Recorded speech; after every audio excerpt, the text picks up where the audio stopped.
uh, myself and Jasmeen are sort of the co-organizers of this series. So I'm the track lead for Women Who Code Python. I actually joined the Women Who Code community about a year ago, sort of the beginning of the pandemic, and it's been a wonderful experience, and it's a really nice and encouraging community to be part of. Jasmeen, if you'd like to introduce yourself. Yeah, hi. I'm an evangelist for Women Who Code and been working for the team from past July. It's been wonderful working here and welcome all of you. All right. And then we have just a few introductory slides about Women Who Code. So our mission is to inspire women to excel in their technology careers. Our vision is a world where women are represented as technical executives, founders, VCs, board members, and software engineers. Our target are engineers with 2 or more years of experience that are looking for support and resources to strengthen their influence and level up in their careers. And here's our code of conduct. We take it very seriously. So Women Who Code is an inclusive community, and we're dedicated to providing an empowering experience for everyone who participates in or supports our community. Our events, just like today, are intended to inspire women to excel in technology careers, and anyone who is there for this purpose is definitely welcome. You can read the full version of the code of conduct and access our incident report form at this link right here.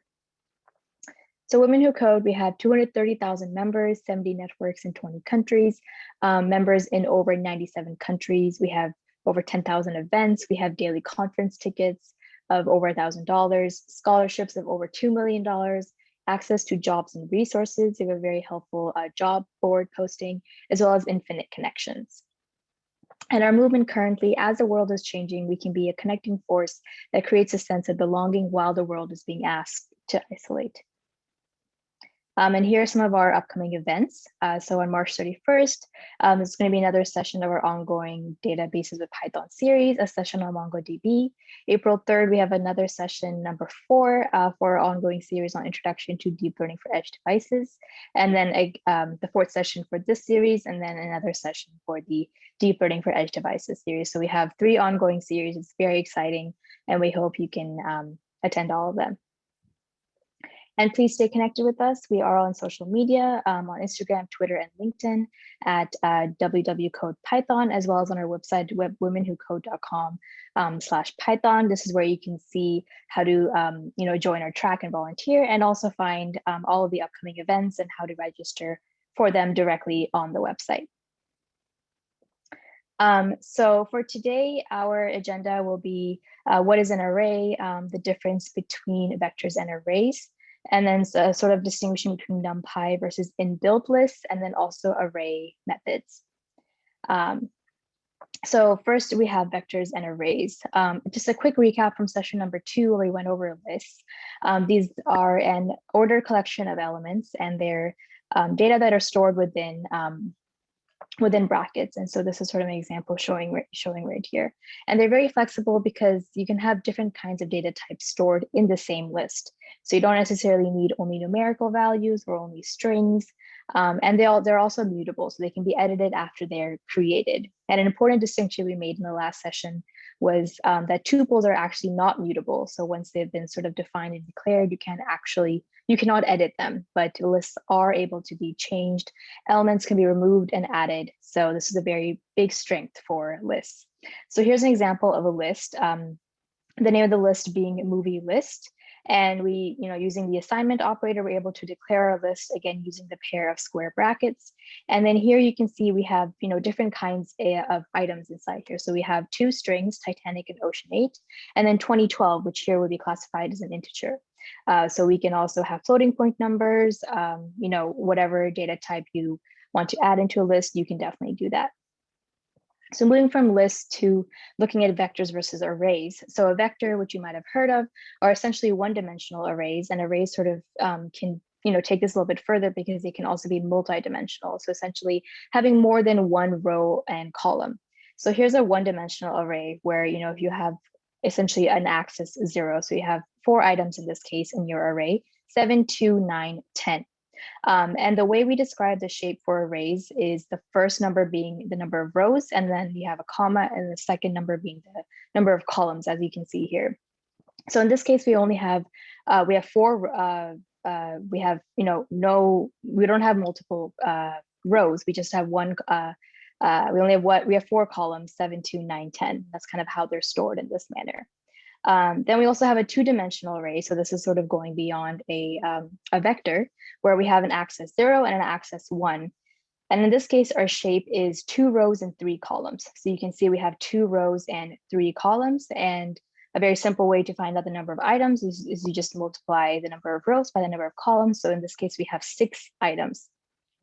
And then we can take it even one step further. And here we have a 3-dimensional array where we have 3 axes. So we have axis 0, 1, and 2. So you can kind of like imagine this like in a 3-dimensional plot, or, in this case, it kind of looks like a cube or a rectangular prism, something like that.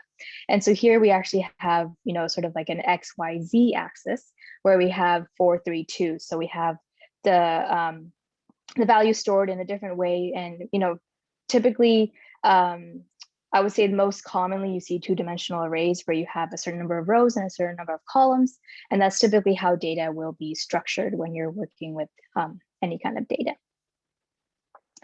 So what is an array? So an array is a special variable which can hold more than one value at a time. A good thing to do is imagine it as a grid with multiple rows and columns with values in every box. And so sort of going back to how we visualized it here, you essentially have these like individual boxes where every box sort of contains its own item. And then they're sort of separated by each other depending on which row or column they're in. And so elements are accessible using the position or the index in the array. And so position or index is essentially where does it lie in that specific data structure, in this case being the array. So in this case, we have an array of 4 items. So we have 2, 8, 7, 6, 0.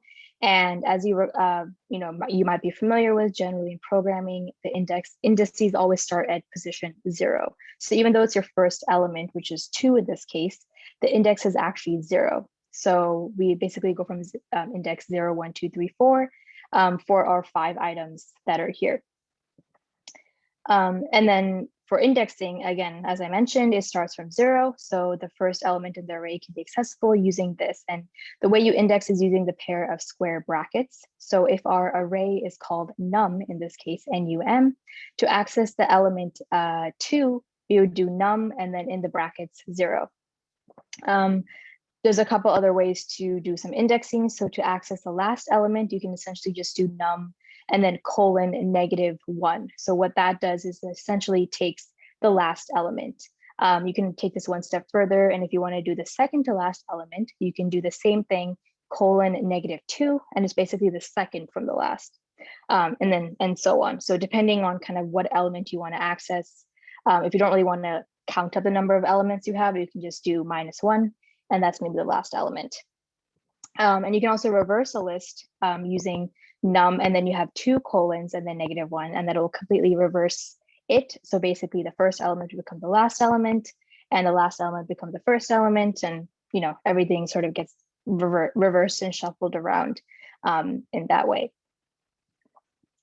Then we can also do slicing, which is slightly different from indexing, but basically what it does is it extracts a portion from a list.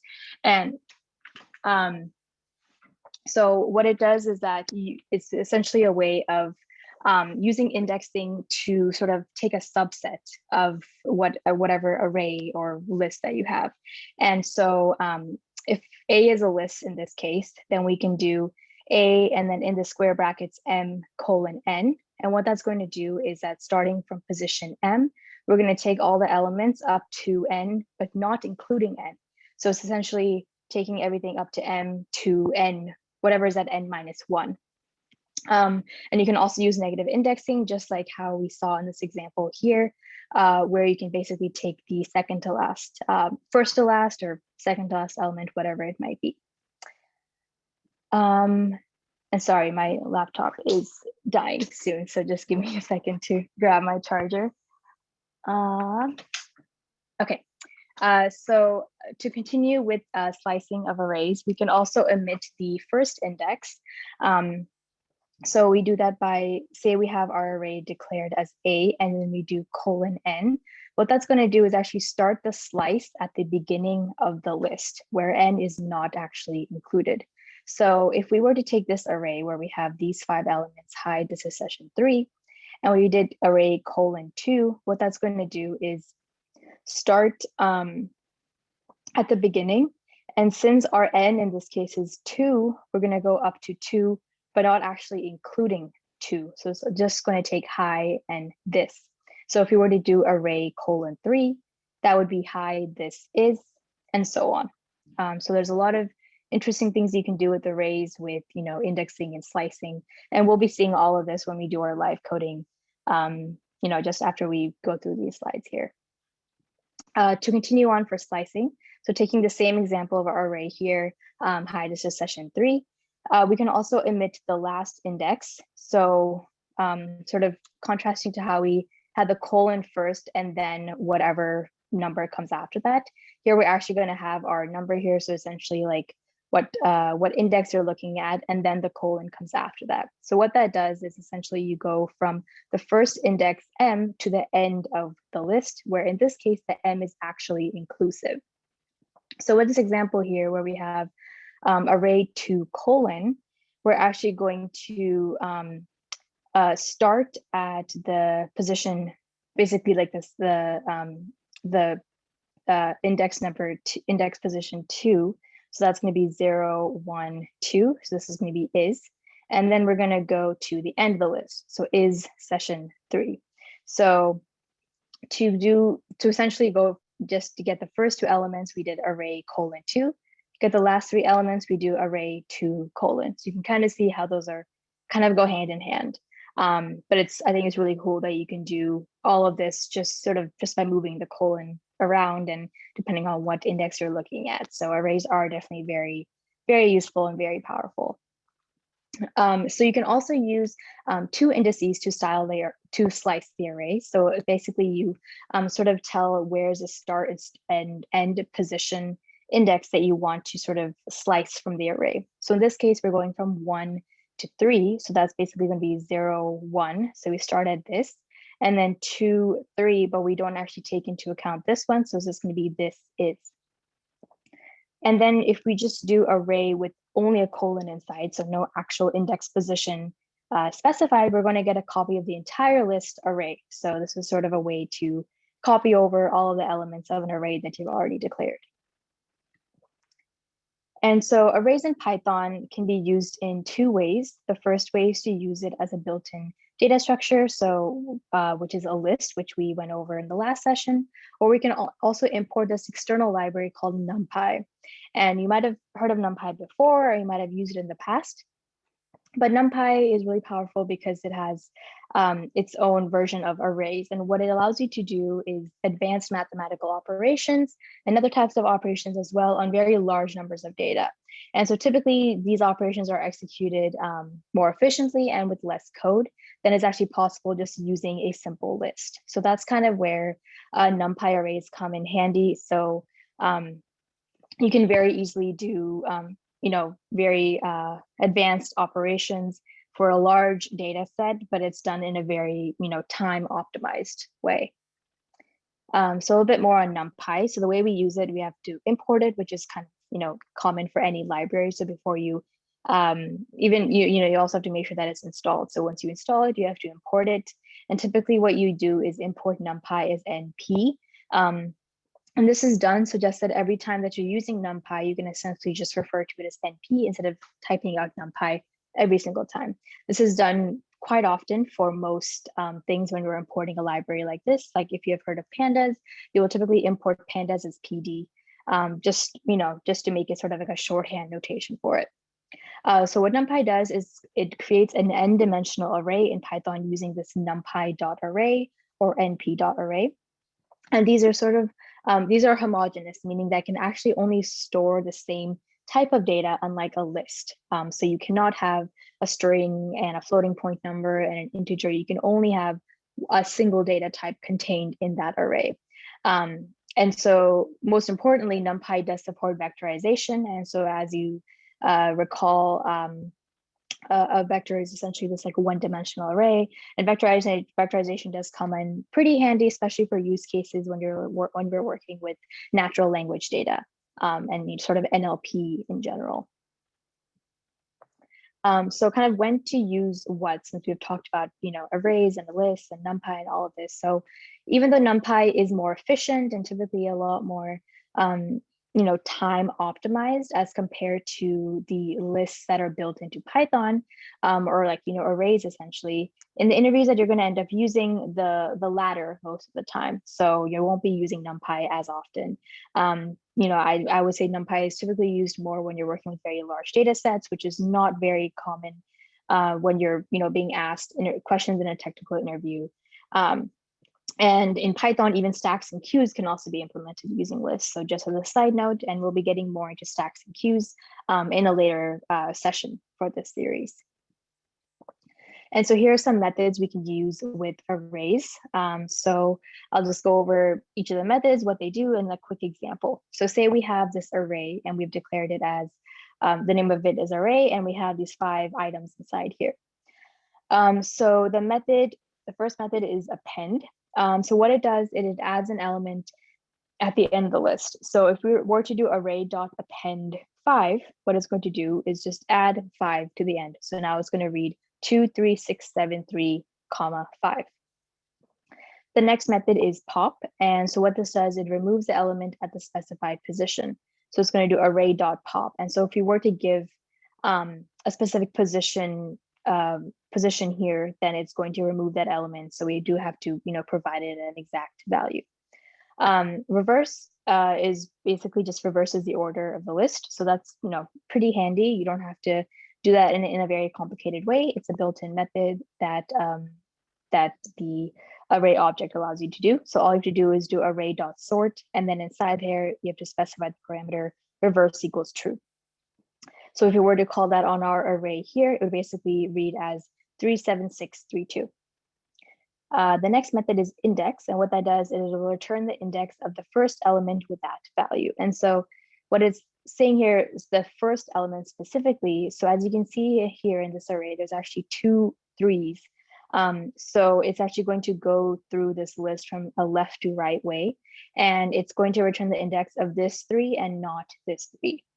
So if you were to do array.index2, it's going to return the index of the element 2, which in this case is 0. If you were to do array.index3, that would be 1, and it wouldn't be 4. So that's an important distinction to make. Lastly, we have count, and what that does, it returns the number of elements with a specified value. So if we were to do array.count3, in this case, it's going to count up how many times is this number in the array. And in this case, the output would be 2, since we have 2 values of 3 in here. So here are some interview topics that are related to arrays. So we have sorting, searching, stacks, heaps, and dynamic programming. And so, as I mentioned, arrays will typically be used sort of like in the built-in manner that they are, and not with working with NumPy arrays or anything like that. Sorting and searching are probably where you would see these topics most popularly for like technical interview questions. Say you have like a huge list or a huge array of something, and they want you to sort in a certain way, or if you want to, if they want you to sort of go through every element and search for an element that has a specific property and then retrieve all those elements. So there's a lot of different ways you can sort of imagine different interview questions that can be brought about for arrays.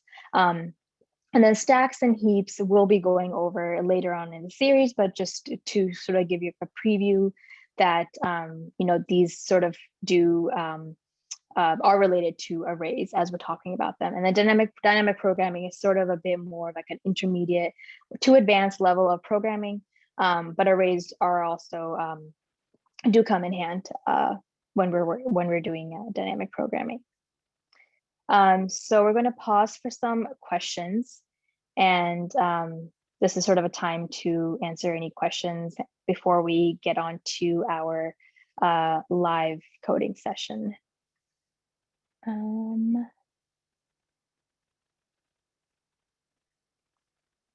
Let's see, how are we doing with the questions.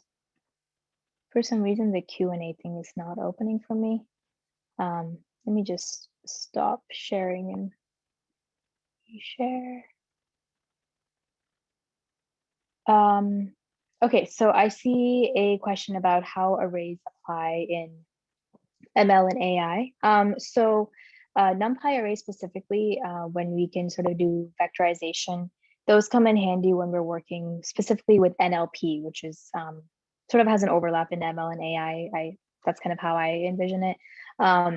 And that's because when we have natural language, what it'll do is actually take each individual word in the sentence or whatever it might be, and it is going to do something called word vectorization, where it will take every word and sort of store that as an individual item in like a very large array or a large one-dimensional vector. So that's one way of how we can apply arrays into ML and AI. And then I see a question on, you're not clear on what makes, let me see, what makes an array different than a list. So I can reshare my slides where I was sort of making that distinction. Oops, let me share my screen. Or I can also just say it verbally. But as a reminder, so lists are sort of they're very flexible because you have different data types that you can store in them, and they're mutable, so you can add or remove elements. Arrays also allow you to sort of add and remove elements, but what arrays sort of have in a different way is that you can, I believe they have a few more like operations and methods that you're able to do, and they can be extended to multiple dimensions. So a list, you can't really have like a two-dimensional list, but you can have a two-dimensional array, a three-dimensional array. So as your data might get more and more complicated, an array might be more useful. And a list is sort of limited just to that single dimension. But again, those methods that I was showing where we had the pop and the append, those are kind of similar methods that can also be used with lists, but arrays do let you get a bit more complex. Yeah. Another thing out here is if you look at arrays, they are sort of composed of the same data type. So a list can have different data types in it. And so in essential, like if you can also think of this in this way, if you split an array up, you can get back a list. So that is also possible with Python. I hope that makes sense. Yeah.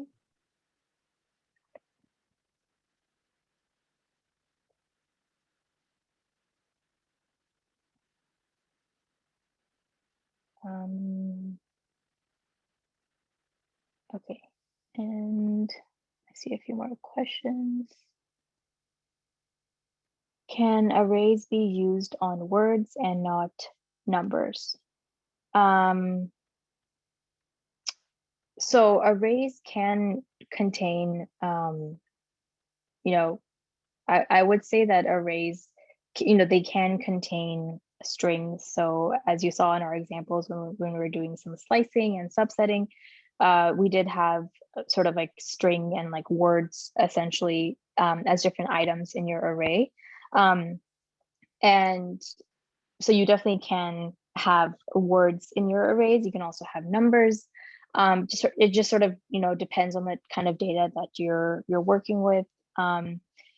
You can still apply the same methods of, adding an element or accessing an element or slicing. That all works whether or not you have a word or a string or a numerical value inside your array. So it just sort of depends on the kind of data you're working with, what domain you're working in. But yeah, it does apply for both words and numbers. Let's see. And then I see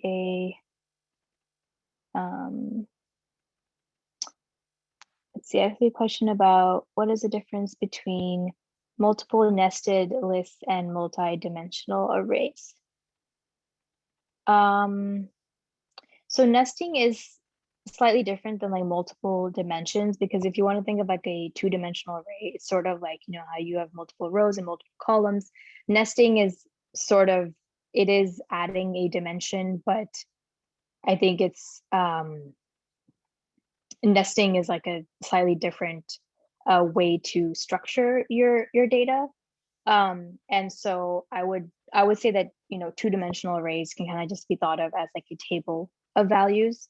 But if you have nesting in your list, that doesn't necessarily mean that you have that, you know, that same sort of table of values. It's not structured in the exact same way. It would, I guess, to explain it, it would be helpful to have like an example for this. But I hope that kind of answers your question, kind of what is the distinction there. Let's see. Rishika, there's a common question on when you use the bracket and you use the slice operator to make a copy of the array. They want to know if that makes a deep copy or a shallow copy. And some people also want to know what the difference between a deep and shallow copy is. Okay, yeah, let me just I can send you the question in the chat too, so let's check that out. okay, yeah, I can so at least for the part of distinguishing between a deep copy and a shallow copy. So what a deep copy does is that it essentially you're copying over all of the objects that are defined in a data structure. So it can be an array and a list or whatever, but it also copies the like the objects to which they refer to. So if you have sort of like references to the objects, or kind of how they're like when you get into programming, when you're sort of having like a reference to the individual objects, those references also get copied over. A shallow copy is essentially just a more like high level copy of the objects. You're not actually copying over any like whatever other references they're tied to, you're not copying over those elements as well. I hope that kind of clears it up. And I don't know if you're familiar with object-oriented programming, but that's kind of where you can kind of think of these references, or pointers are what they're called. And so in a shallow copy, if you have any new instance of a type that's created, then the values are essentially copied into that new instance. And then the reference pointers are also copied just like the values. But then in a deep copy, the fields that store that value are copied just like that, but the pointers to those objects are stored by like as a ref. So the pointers are actually not copied over. So instead, a deep copy is made of the object that already has a reference to it. It's kind of a very like minor distinction between the two. But if you're familiar with object-oriented programming, this might be a little bit clearer, because that's where we start to get into you know, references, and this is essentially a pointer to a value. If anyone else wants to sort of chip in and also clarify the distinction.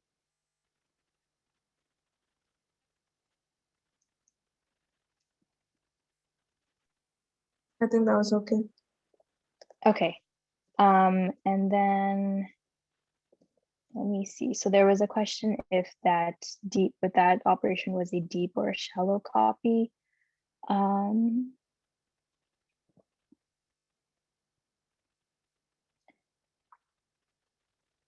So let me see.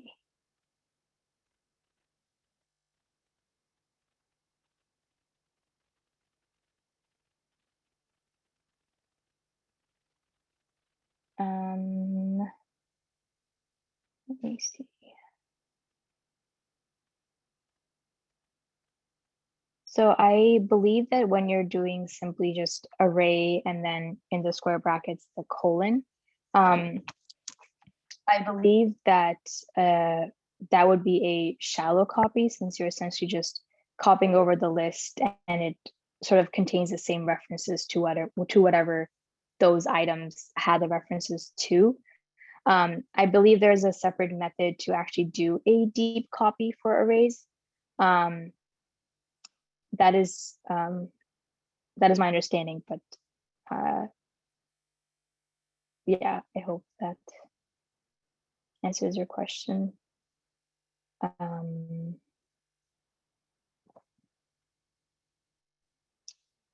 see.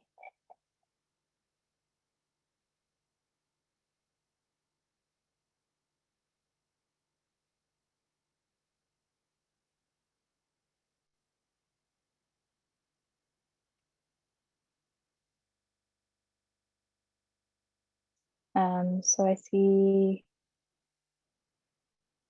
what would be the use case of a shallow copy versus a deep copy in terms of interview question? So I think a shallow copy versus a deep copy is more important when you're doing object-oriented programming, which you might not always get to, depending on the type of interview you have. It might be sort of a problem that's sort of contained within itself, where you're just defining a single function or something like that. But I would say most of the time you wouldn't really have to worry about that distinction. It just depends on whether you want to still have those pointers or those references still sort of copied over and sort of preserved when you're copying over whatever data structure that you are trying to copy. And then I see a question about installing Numpy. So I believe the command for that, typically what I use, I have a Mac OS, so I have a Python 3 version. So for that, you just do in your terminal, or even in Colab Notebook, you can do pip3 install and then Numpy, and then it'll typically install it from there. In Colab Notebook, you can also run terminal commands. You just have to put an exclamation point in front of whatever command that you're running. So once you install it, then you have to import it. So you basically just do import Numpy. And as I mentioned, you can do import Numpy as NP, just to make it sort of this nice shorthand notation for every time that you're referencing Numpy, or anytime that you're using Numpy, essentially.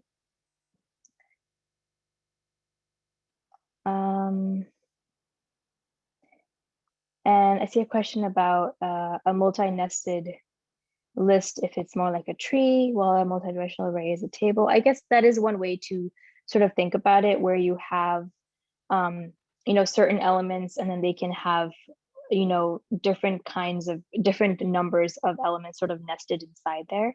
And so I think that would be a really great way of sort of visualizing it. And we will be getting into trees in another session for this series.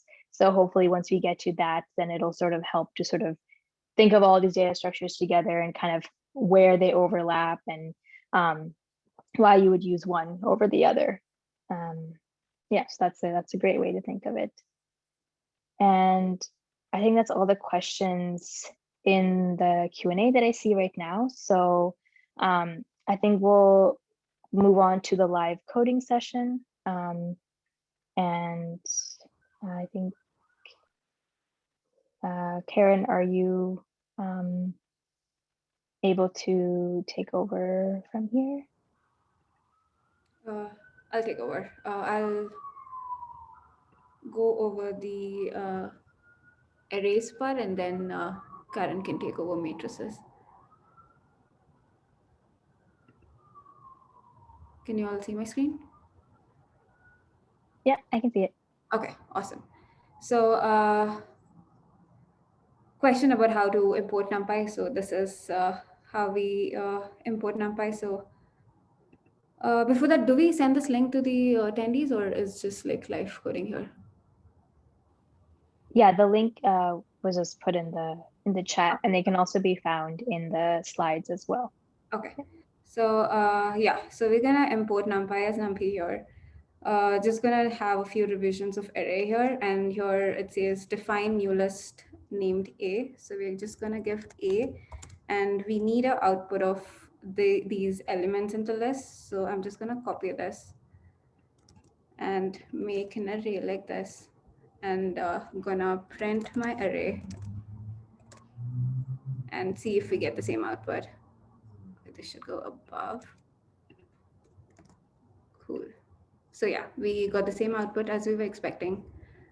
This is how you just like define an array and print it. The second part is we're gonna add an element 128 onto the list. So this is our existing list. And Python has this function append that we can use to add a new element to the list or an array. So we're gonna do a.append, which is already Google Colab provides us. And then we're gonna add 128 to the list and then see if that gets added. So print a, and then yes, it got added to the last position.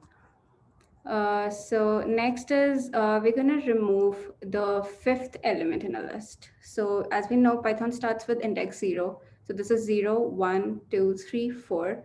We're going to remove the the element 8 here. So let's see this. We have a because it's already defined that, and we're going to do pop of 4 and see what we get here. 8. So we remove the fifth element in the list, that's the 8, and we remove that. Now we're gonna reverse our list, and for that we can again use a inbuilt function that Python has, that's reverse, and we're gonna just do 8 of reverse, and let's see if it gets reversed. Oops. Okay, I think we have to define it again. So a is this, and we're gonna reverse a. Why is it not working? Strange, but let's see, because I'm not printing it. Cool. Now our list is reversed. In the slides, Rishika also mentioned that we can do, if you want to reverse it, we can also use slicing, which is reversing it like this. So let's try this if it reverses the list like this. Yep, that works too. So either you can use slicing to reverse, or you can just use the inbuilt function reverse.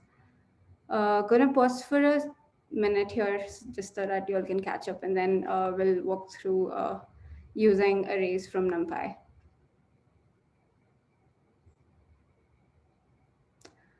Any questions you all can ask, or if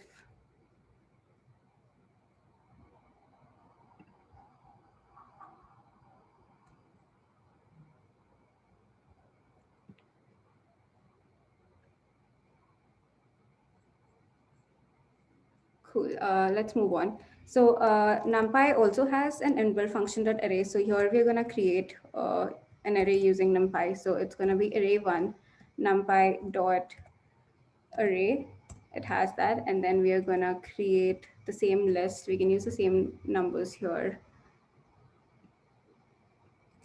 And yeah, and then we're gonna print the list, print our array here, and see if that gives us what we expect. Yep, so we got 64, 32, 2, 4, 8, 26. That's like an array from Numpy. And then we're gonna check the fourth element in our array. So how do we do that is print the data type. So we want to first, let's solve this. So it's print type of array1 to see what's the type. So it says it's Numpy, and it's of Numpy array type. We're gonna check the fourth element in an array. So we're gonna print array1 of 3, which will be our fourth element, because again it starts from 0, 0, 1, 2, 3. So this is the fourth element. So we're gonna get 4 here. Yeah, so fourth. This is our fourth element, third element, which is 4. We can also do many like operations while using lists. So here we are doing a summation. So we can add one array with another array. Here we're declaring an array which is like a new list, and then we can add it, and we have to expect this output. happening here? Operands. Okay, maybe because we have different shapes, maybe I should add this. Yep, so if we have inconsistencies in between of the elements, it won't add. So added a new element here and we have a summation here of a new array. Let's try to do an operation multiplication here, and here we're like defining array 4. This will be a new definition here. So it's random elements 1, 3, 4, 5, 6. 1, 2, 3, 4, 5, 6. And then one more, and then we can do multiplication here. Array 1, and we are multiplying that with array 4.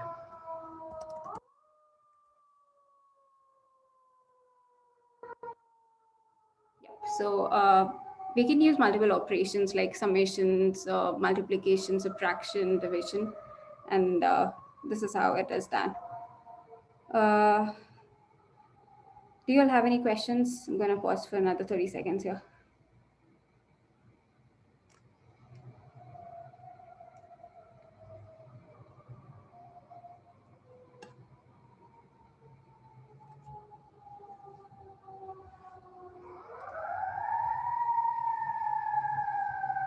If not, I'll pass it over to Karen to go over the matrices section.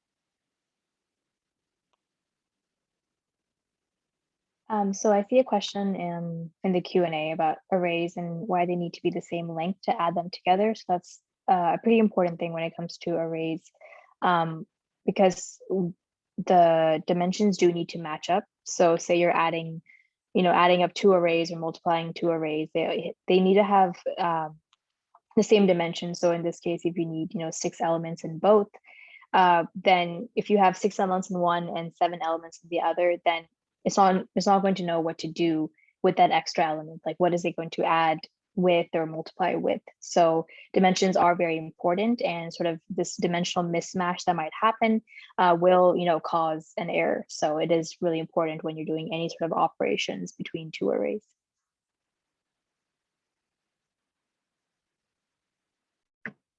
Hello.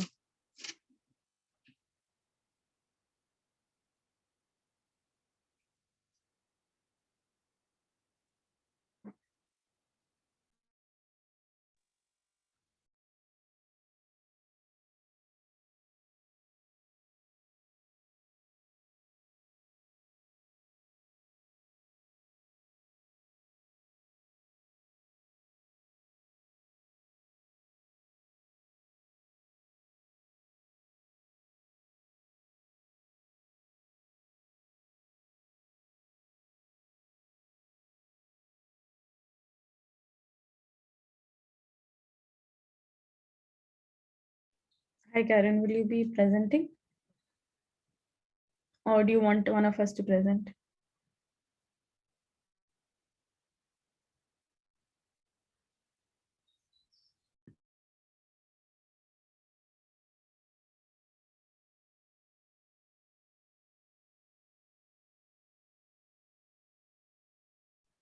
Yes. Hi, everyone. Just wait for a few more minutes. We have Karen joining in. So she might be presenting at any moment now. Okay, hi, sorry guys. There's still difficulty on my technical difficulty down there on my computer. So I will be presenting on my phone. So bear with me, guys. So meanwhile, I'm going to find the notebook. Just recap. I just want to shout out to my fellow teammates, Rishika is doing a great job, and Jasmeen covering the whole section. Just want to bring the importance of, before we actually go into matrices, just want to like re-emphasize the importance on the importance of understanding array and list. So to recap, the main difference between an array and a list is a list can have a multiple data types, where the array is only one data type only.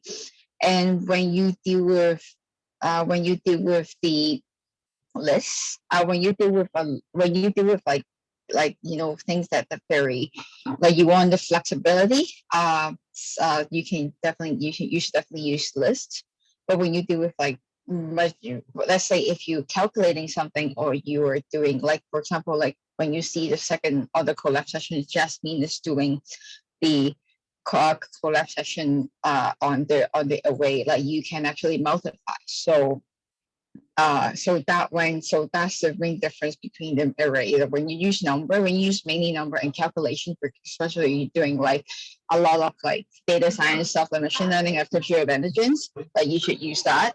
And also we did briefly capture on the last one too. So remember we talked about the main, like the least, like the more mutable it is, the more flexible it is, the shorter, like the longer time it takes to actually load it. So that is the main difference also between the array and the list. So array runs a lot faster than the list because of the exact reason. So I'm gonna show my screen.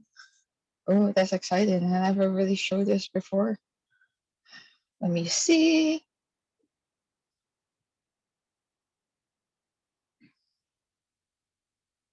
Okay. Can you see my screen? Oh, I'm gonna show everything. Give me 1 second, guys. Okay, there we go. Okay, whew. Interesting section indeed. Okay, so now we talk about arrays, like I kind of recap everything about array and matrices. Also one thing about deep copy and shallow copy. Python use a lot of shallow copy. Just because it's the function. I believe other programming can do a lot of other like more towards like leaning toward deep copy as well. Just a little reference here. So in Python, you'll be using a lot of, like, you will mostly encounter a lot of shallow copy. So when you reference something, be careful, guys. Like, it's gonna go, like, if you reference things once wrong, it's gonna lead to another, like the rest of the script is gonna be the same. So I'm going to show you guys the answer. So just to straight away. So let's say, so basically what is matrix? Matrix is a multi-directional of array. So for example, let me show you here. So we have, like, for example, we have we have example to create a 1D array with integer only using a function. So basically, here is a little bit more, I wouldn't say a fan, but a little bit more complex. Basically, I want to create an array that is I'm using the using the random integer function to do that. So you can see here, I set it as 5, lowest is 5, highest is 20, and then like the size of the array is 10. So then you can see when the array, and then you just so big by typing that I just have, and then it will have like the 10 numbers there. So basically, if you look at it, it definitely similar. It's like looks exactly the same as the list, but it's actually an array. It could be confusing, yes, guys. But like that's like just be careful. Especially when you deal with number, majority of the time you're dealing with an array. So another good thing about array is if you type the shape, so you can use the shape function. So when you call array, when you want to check the length of the list, you use the len, len, which we showed on the previous session, len, and then to shoot it. but like in array, we use the function shape. So that's another difference you can tell array and a list. So you can see the array because I set the size as a 10, and you can see the shape is 10 as well. Okay, so the next one, now we can create a 2D array. I mean 1D array, it doesn't really do much in a sense. Try to be nice. So a 2D array, how do we create it? So exact same function here. Numpy is the function in Numpy. Is in the random module and the function called random int. So random integer. So this is the function. So we call, I want to make like lowest number is going to be 0 and the highest going to be 5. And then I'm going to make a 3 times 3 times 2 matrix. So if you press that, so you have a 3, you have a 3 times 2 matrix here. The dimension, so array, the thing is like another you can check is like the dimension, because one of you guys actually asked how complex array can be. Array can be extremely complex when, especially when you have a lot of like dimensions or a lot of numbers. Like when you let's say if you have like a 3 times 2 list here, 2 times 2 matrix here, it's easy to read. But when you have like, let's say, if you're doing anything on like, images or like, anything about data science, you're talking about like maybe 100 times, 1,000 times something like of numbers here, because computer only reads numbers. So when you see a character A, it could be, like computer represent A or something. So it's always numbers. So it could become very big and a little bit is not easy to read by human eyes. So that's why arrays is important and matrices is important, because it represent it helps us to store something, for example, an image or a character. And we can use these functions. Rishika's going to post these functions. Please post these answers on the Colab notebook on the GitHub, so you guys don't have to worry and just try to get a grasp of it. So you can use, so for example here you can check dimension is 2 and then the shape is 3.2. So I hope I can see the questions yet. I'm just gonna go through a little bit and then we'll go. I will see the questions after. Okay, so 2D. 2D is okay. Okay, what about 3D? When you want to make a 3D, that's another way to make it. So you see how this is really nice number like 4 0, but then like if you ever touch anything with programming, like the number is always not that nice, never that nice. So to replicate a more realistic list, so we can use this function. We can use the random module from the Numpy library and use a function called rand. So rand, RAND, is you creating a floats instead of integer. So integer has no zero, has no dot something. It's not like 3.0, it's 3. When it's flow, it's the actual number. So you can see here, you're creating a array by 3.2, and then you can see a lot of, so you can see these here. So it's starting to get hard to read. So which is why we want to say, okay, what is the dimension here? Like, because you can see like it's 3, so that's why you use the dimension function and the NDIM and shape to check what am I representing to. At this point, like right here, 3D array, the numbers don't make sense to us anymore. It really don't make sense majority of the time. So it's important to know. It's more important to know what dimension you're dealing with and what are these shapes. It's important. Shape is very important because when you're trying to do, for example, in my work, if you're trying to do like deep learning neural network, for example, right? you want to pass the numbers between you want to pass the output. You want to use a previous output on one layer, on the layer as the next layer's input, like basically a transfer. You need to have a certain, like they really anal about the shape. So you have to get the shape right in order to pass it properly.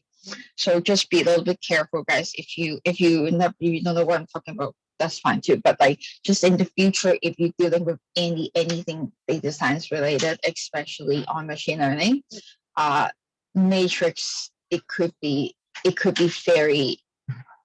very confusing. But just maybe that's why you should be practicing on a lot of like get used to the array and the list first. So should I check the questions, guys, or should I just leave it as it is? Should I go on? Do you guys mind talking? I can see my phone. Yeah, there's a couple questions. I can read them Okay. out to you. So the first Okay, one thank is, you. I'm not very clear on the fundamental difference between an array and a matrix. Could you please reiterate? Sorry, can you repeat the question? Yeah, so I'm not very clear on the fundamental difference between an array and a matrix. Could you please reiterate? Yeah. Okay, so from my understanding as an actual end user of matrixy all the time, array is basically the multifunction, the complexity. It adds to complexity. Like the matrix is actually like a complex version of array. There's no such stuff. I'll give you a clear example. So in Python, there's no such thing called, if you know how like previous session we check like we can use the function type type to check what data type it is. There's no such thing in Python called matrix. It's always an array. So when you see, for example, when you know this is a matrix in Python, when you see the type as ND, where ND, N, and it's an NC, D as a dot, and an array. So n-dimensional array. So that is a matrixy. So if they are very, and in the other sense, they are very related to each other. Matrix, there's no such thing called matrix in the computer, in the system, in Python, but there is, because it's represented by a multi-dimensional arrays. Hope that answers the question. Yeah, and I can also add on. So matrices are can be used when you're like using NumPy. So once you import NumPy, then you can use matrices there, but they are limited to really only being two-dimensional, whereas NumPy arrays, or as ND arrays that Karen mentioned, these are n-dimensional. So you can have them as three-dimensional, four-dimensional, however you want. And typically matrix objects are kind of seen as like a subclass of these n-dimensional arrays. And so the main advantage of using NumPy matrices is that they sort of have if you want to do like complex matrix multiplication, which can get very advanced very quickly, that's where it's pretty handy to use NumPy matrices. But generally, NumPy arrays are more common than matrices. Yeah. Yes. So so don't try to differentiate between two. When you get to use on it, like it just comes along. So don't worry, be like, I don't understand the matrix. Like don't really worry about that. Like trust me. Yes. And one more question. Why is a 3D array not like a 3x3 matrix? So a 3D array, so the 3D, it could be one of these. So because you have a link and so here. So the difference between 2D and 3D is like you have X, Y, Z, right, as a factor. So 3D start by 3 by 3 is because it's representing the length and the height and the the width and the length and the height. So it's not 3 by 3. If it's 3 by 3, that is actually 2D. So it has to be every 3 different numbers to represent a 3D matrix, because you have to have the number. You have to have the width, the length, and the height.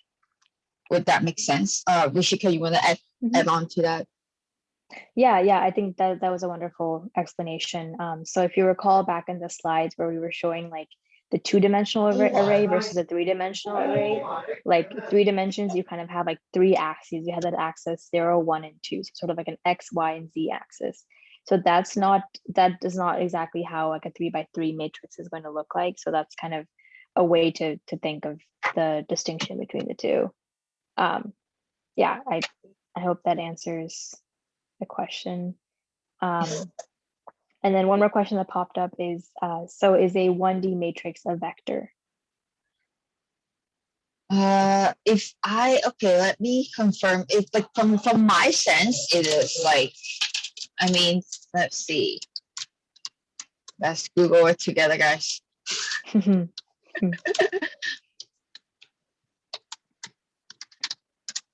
It was kind of interesting to me. Interesting. So I was actually checking the other day, checking with my coworker on like the difference between array and matrix, because like when I was prepping this, so I was like, what is the difference? And then like it's kind of interesting. We're so used to I'm not saying like they definitely have their own definition, but when you use it, like it really just comes along with it. It doesn't really, like you would, okay, it's the factor and this thing. Just a saying. So if you still confusing about it, really don't worry, because we honestly we are the user, and then we still could be like confirm, like we still like a little bit confusing on that. Let's see, is any girls found the answers learning with us? Let me see.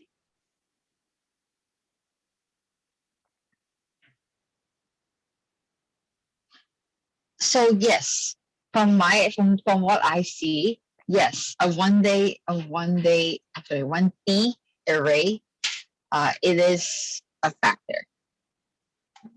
If you guys found anything, let me know. But like to me, yes, this like 1D array is a factor. Yeah, I think I would agree with that as well, because if you had like a 1-dimensional matrix, then that's essentially like, a single row or a single column of values. And so in that case, that would be like a 1-dimensional array, which is, the same thing as a vector. So it is like, I feel like all this terminology can be like a little confusing, because like sometimes they can be the same thing, but it's also important to distinguish between like what is a level of dimension that you have versus what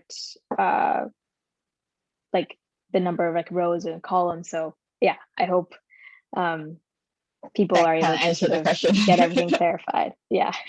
Yes, yeah, there's no more questions in the Q&A, so I think we can probably continue on for now. Yay! Okay, I apologize for the confusions, guys. Let's do something fun. Enough about matrices in a way.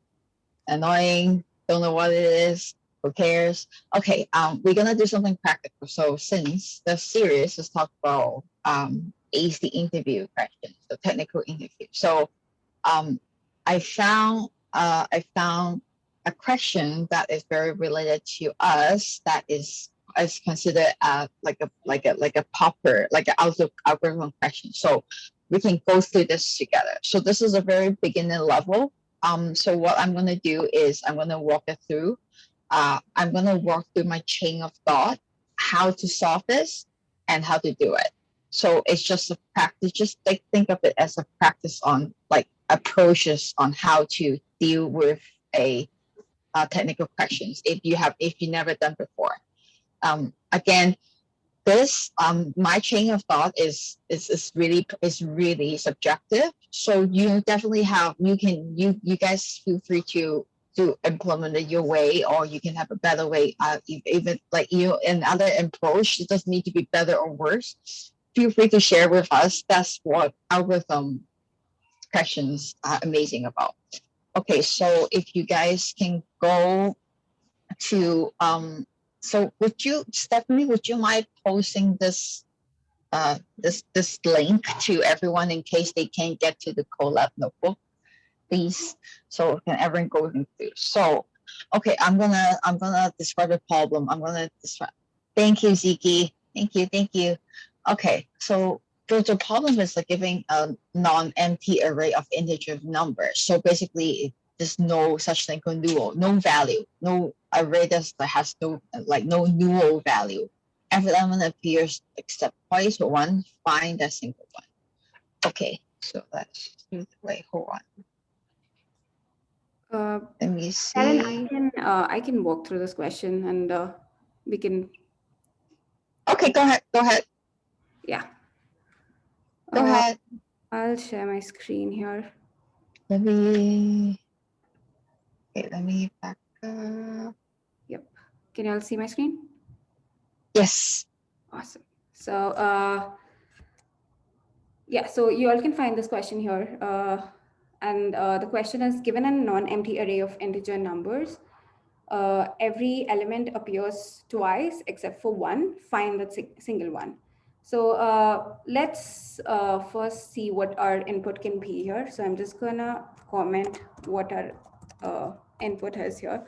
So it says it's a non-empty array. So we have to fill some with integer numbers here.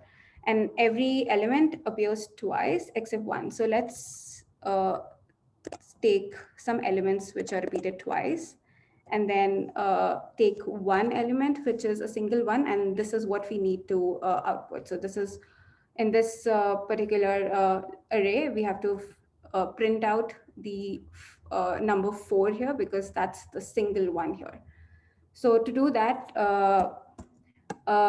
here the first, I mean, it's always good if you have like a pseudocode or something that's how to solve the question. So let's go by that. So first, what we're going to do is, this is a list, an array, and we're going to iterate each element in this array, and then create a dictionary, and then check in the dictionary that if this element is present or not. So if it's not present, we're going to add the element to the dictionary and going to give it a value count of 1. And if it does, then we're going to increment that number. So let's say if in first iteration, number 1 is not there in the dictionary, so we're going to add that. But the third iteration, we already have 1 in the dictionary, so the value count of 1 here will become 2. So once we complete all the iteration and add every element in the dictionary with the count, then we're going to check the dictionary, iterate over that, and going to print out the number which has the value count of 1. So so to do that, let's start coding here. So this is, let's first create our empty dictionary because we're going to keep on adding the elements here.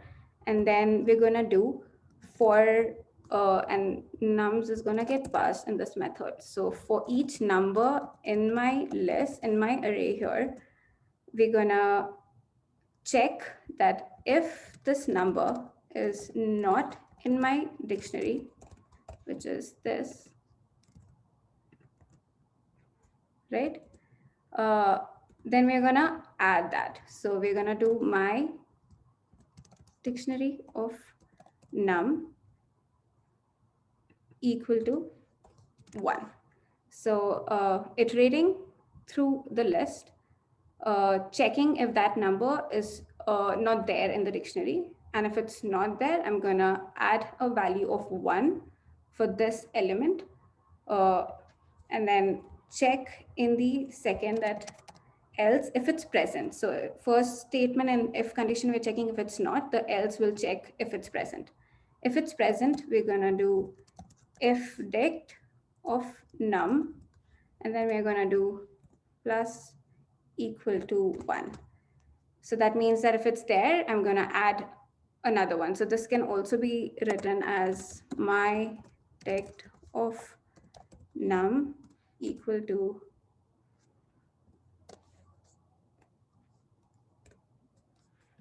my dect of 1 plus 1. So the value of my dect, this element, and then we are adding plus 1 to it. But I'm just using a shortcut here, right? And then let's print out and see if our count were correct. So I'm gonna call my method here, pass my input, which is this, and just gonna see if the count was proper or not. So let's see. It's because I'm printing in the for loop, that's why it's printing multiple times. But if I exit it out of for loop, it's gonna print 1. So now we know that 1, the first element, is 2 times in this list. So dictionary captures it 2 times, the value is 2. We have 2 times in this list, so it's the value is 2, and we have 4, the element 4, 1 time in the list. Now that we know it's correctly and our dictionary captured the count of these values correctly, we're gonna iterate over the dictionary. So that's gonna be for element and value in my dect dot items, and dot items is an inbuilt function in dictionary where you can iterate over element as well as the value together, and that's why you use items. We're gonna check that if my value equal to 1, I'm gonna print that element. So let's see what this gives. Yep, so 4. This is you'll have you can approach this problem in multiple ways, having better time and space complexity, but this is like a simple where you can do a hashing, traverse all or elements in the array, and then print the single number that's present in the list. And this will work for different also. So if I take another example here, let's say I have 6 here, it's gonna print out 6 is 1, and then I'm printing out 6. Gonna pause for a minute and see if we have any questions here. Or feel free to solve this question on your own if you'll have like better space and time complexity, and you all can post in our Slack channel the optimized solution.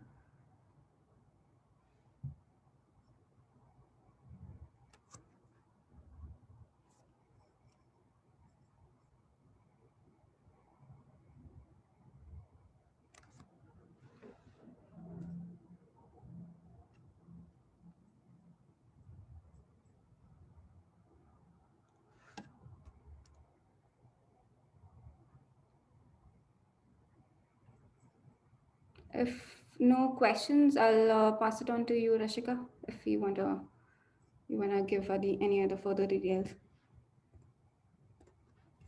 Okay, sounds good. Yeah, I can just cover the last couple closing slides for today.